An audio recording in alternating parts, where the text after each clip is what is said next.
A sudden climate disaster strikes. The sky goes dry. Yeah, the crops just completely wither. Right, the temperatures spike. And there are zero banks, zero government aid in sight. Nothing at all. So when tomorrow comes, how do the poorest people on planet Earth actually survive? I mean, you might assume it instantly becomes a chaotic free-for-all, right? Yeah, like every family for themselves, panic in the streets. Exactly. But the counterintuitive truth is actually the exact opposite. Wait, really? Yeah. When extreme droughts hit the globe's most vulnerable villages, they exhibit this incredible, almost logic-defying resilience. Which is just wild to think about. And that is exactly the mission of our deep dive today. It is a resilience that really forces us to question, well, pretty much every assumption we have about poverty. And human behavior, honestly, like what happens when modern policy just crashes into these ancient survival mechanisms. Right. We are diving into a groundbreaking paper by Stanford economics professor Melanie Morten. Yeah, and we are going to skip the heavy academic jargon today. Oh, absolutely. Because the core of this research, it is going to completely shatter how you look at social safety nets, charity, and survival. To really get what Professor Morten found, we have to look at the actual data. Because economists, they don't just guess, right? They measure it. Right, they need the numbers. Exactly. So she used this legendary data set in development economics. It tracked 5 typical semi-arid villages in rural India. And this was from, what, 2001 to 2004? Yeah, exactly. And when I say tracked, I mean a staggering level of detail, month after month, year after year. Like tracking exactly what these households earned, what they ate, what they owned. Down to the last rupee. It's essentially a microscope focused right on the financial bloodstream of a community. Okay, so what did this microscope actually find? Well, the first face-slapping fact sets the stage for everything. When rainfall in these villages drops by just a significant margin, like a severe crop-threatening drought. Right, a real crisis. Yeah. Temporary migration out of these villages suddenly spikes by 3.6%. Wow. Which is a huge movement of human beings when you think about the population density there. It really is. But, you know, if you're listening to this, you might picture the classic tragic image of a climate refugee. Right. The idea that they just pack up everything they can carry. Yeah, abandon their ancestral homes, flee to the city forever because the land is dead. But the data shows they actually don't do that. They don't. No, they don't permanently leave. And understanding why will completely change your perspective. Okay, so where are they going if they aren't leaving forever? So it's strictly what we call temporary migration. This is not about moving to Mumbai or Hyderabad to start a brand new life. So they aren't, like, putting down roots in the city? Not at all. Around 40% of the families in these villages send a migrant out to work at some point. It's 40%. That's almost half the village. Yeah, it's massive. Right.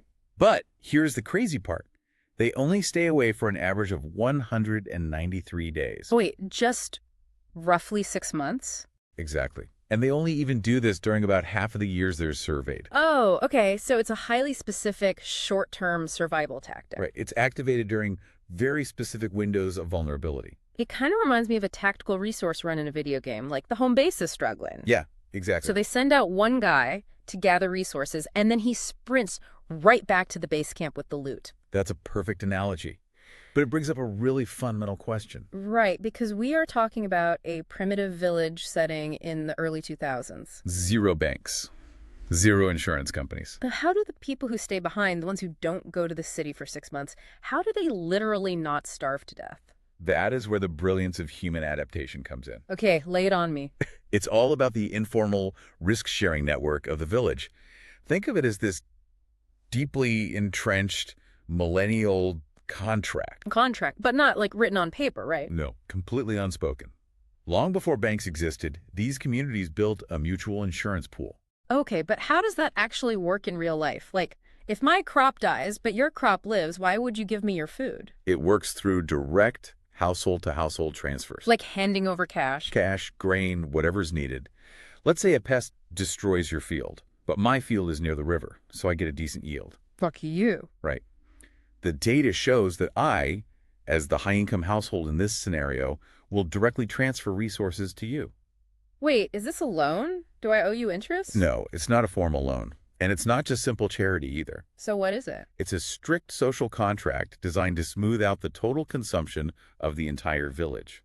Ah, so making sure nobody's food supply drops to 0. Precisely. The understanding is, look, I'll feed you today because we both know that maybe next year my crops will fail. And then I have to feed you. Exactly. It relies on a long-term, infinite horizon of repeated interactions. Because if you act selfish, you get kicked out of the network. And being kicked out during a famine is literal starvation. It's a death sentence. Wow. It's basically the ultimate family group chat where everyone automatically pools a chunk of their paychecks. That's a great way to put it. But instead of saving for a vacation, your actual life depends on it. Right. Sickness, failed rains, the network covers it all. Okay, but here's the pivot point. Because that sounds warm and cozy, but the village isn't a closed loop anymore. No, it's not. What happens to this cozy safety net when some people figure out how to make money outside the village? Yeah, when they realize they can just take a bus to the city and earn money that has nothing to do with the weather. Right. So what happens to the group chat then? This is where the data reveals a really cold, counterintuitive reality. Oh boy. You'd assume that bringing outside cash into the village makes everyone richer and safer, right? I mean, yeah, basic math. You inject capital into a poor system, the whole system should get stronger. Well, Morton's research shows that when villagers make more money in the city, the entire village's ability to survive a disaster actually drops. Wait, what? No, that doesn't make any sense. I know, it's a total face slap. How does getting rich make the community more vulnerable? It has to do with how that new cash alters human relationships. Okay, I'm listening. The data looks at the link between your personal income and what you actually get to eat. Okay, so the link between my sweat and my supper. Yes, beautifully put. In the perfect village network, that link is weak. The village feeds you regardless of what you earned that specific day. Because the network insulates you. Exactly.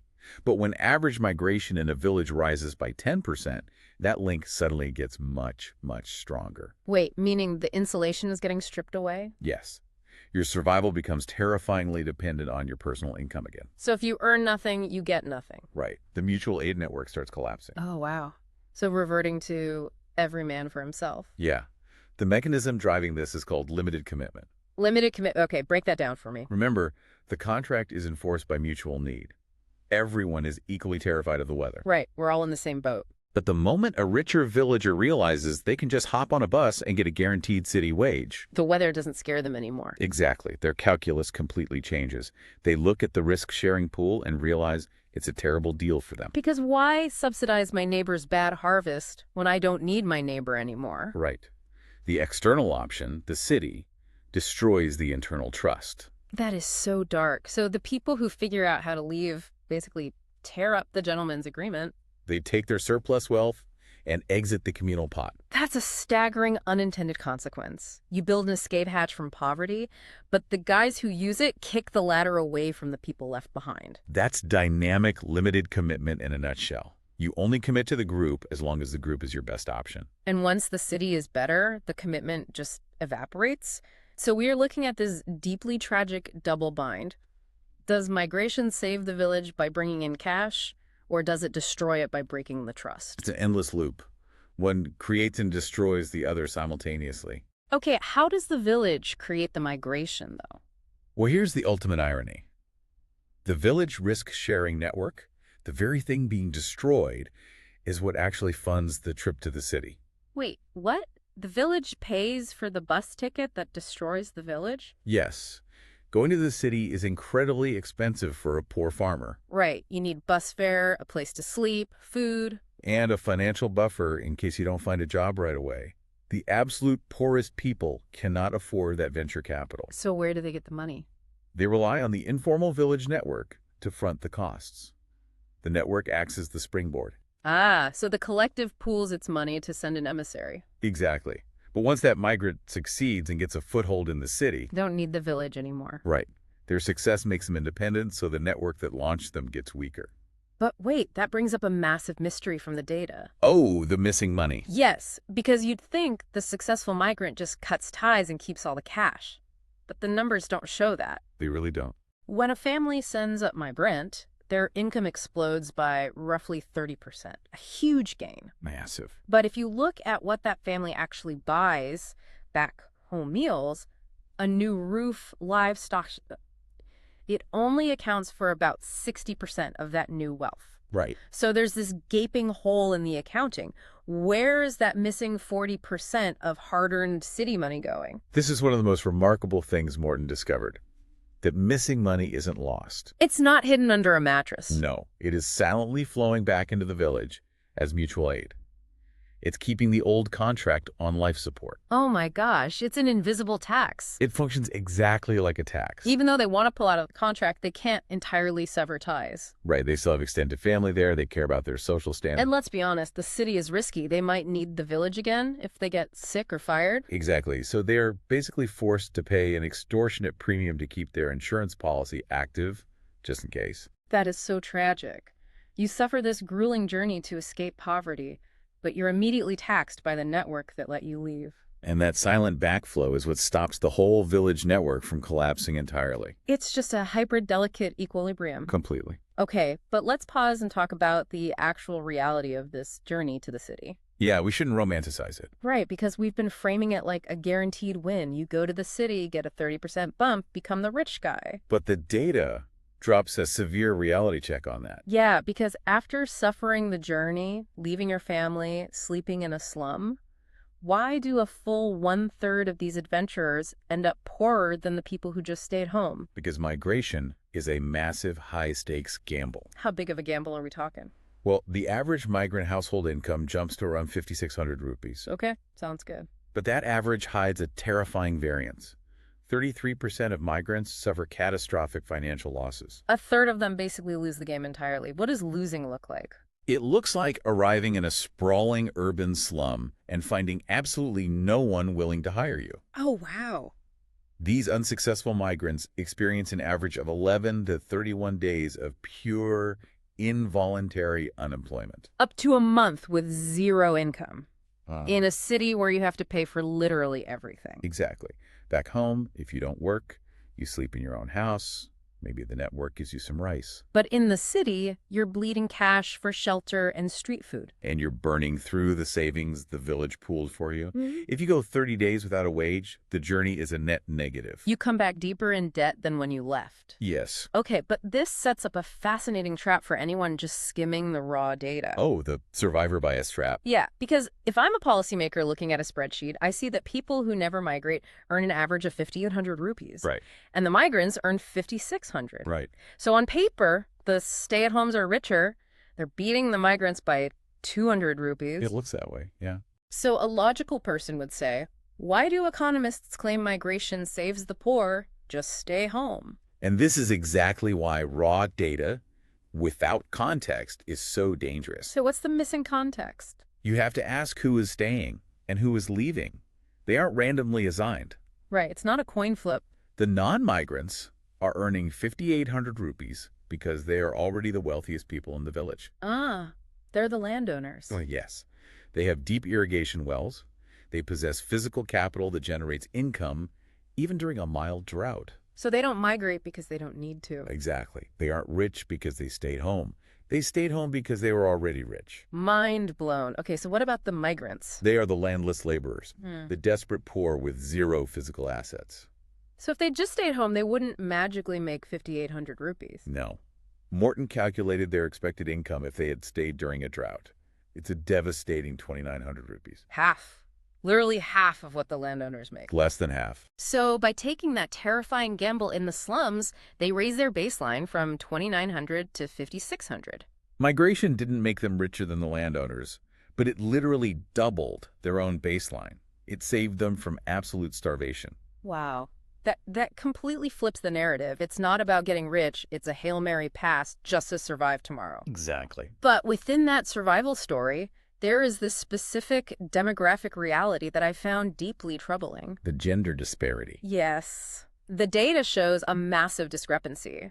Women actually get higher economic returns working in the city than men do. Much higher. The math says they should be the ones going. So why do women almost completely vanish from the migration army? This is such an important question about hidden economic barriers. Right, because if we look at returns to labor, Which is essentially how much your income increases for every unit of effort. the data in the city is crystal clear. Women see a 10.8% return on their labor. And men only see a 3.4% return. So from a purely robotic, math-optimized perspective, the village should send all the women to the city. They're the high-yield assets. If the world was a frictionless spreadsheet, yes. Give the one bus ticket to the woman. But the reality on the ground is starkly different. Women make up only 28% of temporary migrants. And when you look at solo migrants, people traveling without their family, an astonishing 94% are male. Why?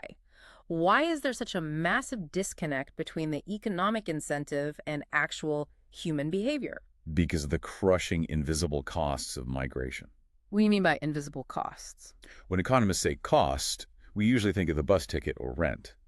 But the cost for a woman in rural India to migrate independently involves astronomically high safety and psychological costs. Oh, right. It's not just a financial ledger. It's a terrifying physical reality. Exactly. The physical danger of traveling alone and living in unregulated urban slums is severe. So unless she has a male escort from her household, The vulnerability to exploitation or violence is just a massive deterrent. plus the deep-seated social stigmas about women stepping outside the village structure alone. Right. And the informal networks in the city used to find jobs and housing are heavily male-dominated. That is just so tragic. The people who would objectively benefit the most from leaving are the ones most aggressively locked in place by invisible societal walls. The risk equation simply breaks down for them. The financial return might be huge, but the physical risk makes it impossible. Okay, so let's imagine a policymaker or a huge NGO looks at this exact situation. Right. They see the danger, the high bus fares, the starvation baseline. And they say, I have the solution. We will just make it cheaper and easier for everyone to leave. Subsidized transport, safe dormitories. Yeah, lower the barrier to entry. Basic logic dictates that making it easier to access high-paying city jobs fixes the problem, right? You would certainly think so. It aligns with our standard intuition. But But here is the ultimate mind-bending paradox of the paper. lay it on me.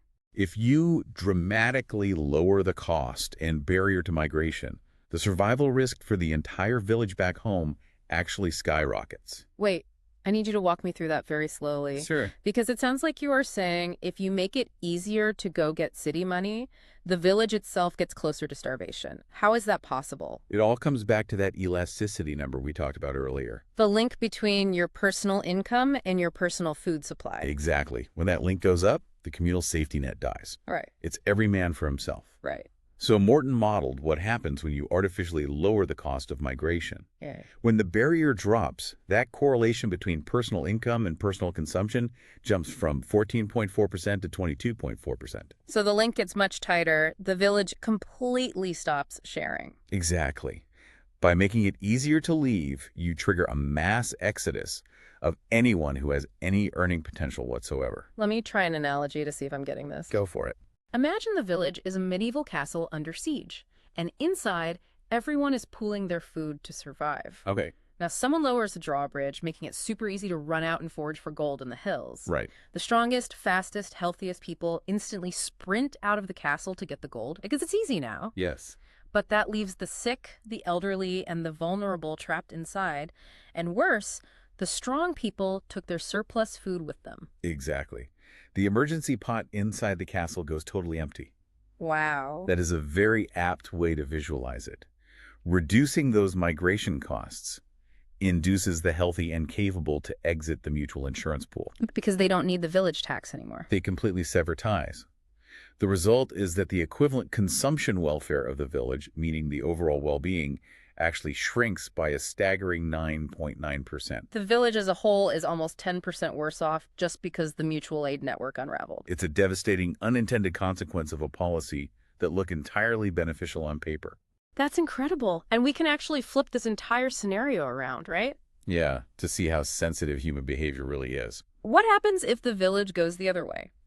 What if the village somehow managed to guarantee 100% of your risks? If the warm contract was flawless. Right. Nobody ever goes hungry, regardless of the weather. The data gives us a very clear answer on that reverse inhibition. If you had a perfect 100% safety net at home, the drive to migrate would just plummet. Really? By how much? Morten's model shows temporary migration would drop by 21 percentage points. Whoa.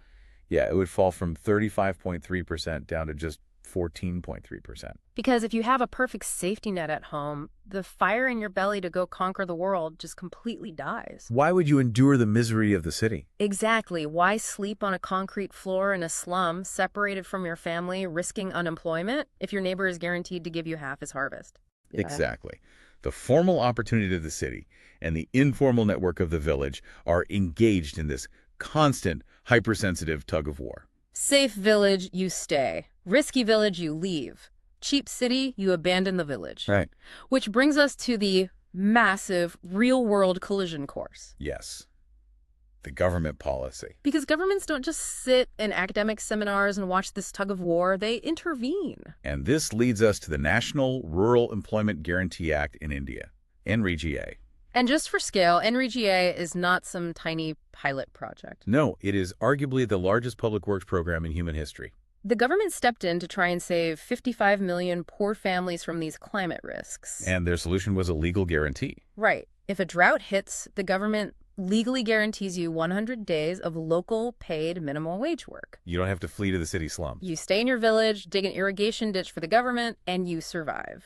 From a humanitarian standpoint, it sounds flawless. It sounds like the ultimate triumph of modern state capacity. But when you drop this massive top-down intervention into the delicate ecosystem we've been talking about, The ancient survival contract violently clashes with it.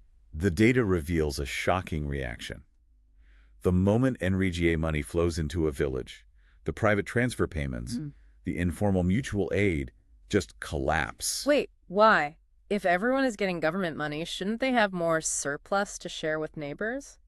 You have to look at it through the eyes of the rich villagers. Okay. The government safety net basically gives wealthy landowners a state-funded backup plan. Oh. Before NREGA, a rich landowner had to keep the poor laborers happy and fed because he might need them, or he might face a shock himself. He needed the village pool. Right. But after NREGA, the rich guy thinks, if my crops fail, I don't need my neighbor's goodwill. The government will pay me for 100 days of labor. Oh my God. The state literally replaces the neighbor. Precisely. Because their personal risk is mitigated by the government, they immediately shrink their contributions to the private mutual aid network. They pull their cash out of the communal pot. Let's make this tangible. Imagine you rely on a communal $200 emergency fund that your neighbors all chip into. Okay. Then a crisis hits. The government mails everyone a $100 stimulus check. Nice. But because everyone got the check, the richer neighbors decide they don't need the communal pot anymore, so they cancel the $200 fund. Right. You got $100 from the government, but you lost your $200 safety net. You actually end up mathematically worse off because the government tried to help. That is exactly the dynamic occurring in these villages. Public welfare crowds out private welfare. That is wild. And it leads to a massive historical miscalculation by the policymakers who designed it. Because NREGA provides this local relief, it fundamentally alters the risk and reward calculation. It kills the motivation to endure the hardship of migrating to the city. Morton's research shows that the introduction of NREGA causes migration to drop by 14%. So people who might have gone to the city, taken the risk, and doubled their income. Now say, why bother? I'll just dig the ditch for the government. They become spatially locked to their dying villages. Trapped by the safety net designed to catch them. They trade the high-risk, high-reward city for the low-risk, low-reward government ditch. And this leads to the ultimate face slap for the world's top economists. Yeah, the projection error. Because when they pitched NREGA, they obviously did the math on how much it would help. And they were off by a massive two-thirds. Two-thirds. How do the smartest mathematical minds on Earth miss the mark by that much on the largest welfare program in history? Because of the domino effect of human behavior. Economists call it the joint decision. Explain that. Initially, they built static models. They looked at poverty, added government wages, and calculated a 12.4% welfare boost. Which sounds like a huge victory. It does. But they forgot that humans are not static variables in a math equation. They assumed people would just keep doing exactly what they were doing before, just with more money in their pocket. Right. They forgot that people optimize. We treat human beings like billiard balls. You strike them with a policy, you expect them to roll in a perfectly straight line. But humans are chess players. Exactly. They change their entire defensive strategy the second you move a piece on the board. That is a perfect analogy. The economists didn't factor in that people would stop migrating and simultaneously stop helping each other. So what happened when Professor Morten rebuilt the model with those dynamic human reactions? Factoring in the 14% drop in migration, the collapse of the warm contract, the rich withdrawing, the actual welfare gain of NREGA plummeted From the projected 12.4% down to what? down to a meager 2.1%. That is mind-boggling. Between 55 and 70% of the policy's intended benefit just evaporated into thin air. Vanished, solely because of behavioral changes the central planners completely missed. It just highlights this absolute collision between top-down modern welfare and bottom-up ancient networks. You simply cannot fix poverty by dropping policies from a helicopter. No. You have to deeply understand this invisible, fragile, hyper-complex spider web of mutual aid that already exists. It really changes how you view these regions. It really does. We look at satellite images of drought-stricken villages and we just see poverty, a lack of institutions. But there's actually an incredibly complex, hyper-efficient financial system operating invisibly under our noses. Managing risk, funding venture capital for migrants, taxing success to subsidize failure. And our clumsy, well-intentioned modern attempts to fix it often just tear that delicate web right apart. Which leaves us with a deeply chilling, philosophical question to ponder as we wrap up. Right, as we race to build massive state-sponsored safety nets globally. Universal basic income, employment guarantees, climate funds. As we formalize survival, are we systematically destroying the last warm, human communal havens of the poor? Because if the government replaces the neighborly bond just dies. Exactly. And when the next unprecedented black swan disaster strikes, one so large that those rigid government systems fail, or run out of money, or get tied up in gridlock. will there be any community left to catch us? If we've spent decades pricing out the informal networks, what happens when the formal network breaks? That is a profoundly unsettling thought, and it's going to stick with me for a long time. It really makes you realize resilience isn't just about money in the bank. It's about the invisible ties between the people around you. Next time you look at your own community, your family, your neighbors, ask yourself what unspoken contracts are holding your world together. Because once you replace them with something colder, you might never get them back. Thank you for joining us on this deep dive.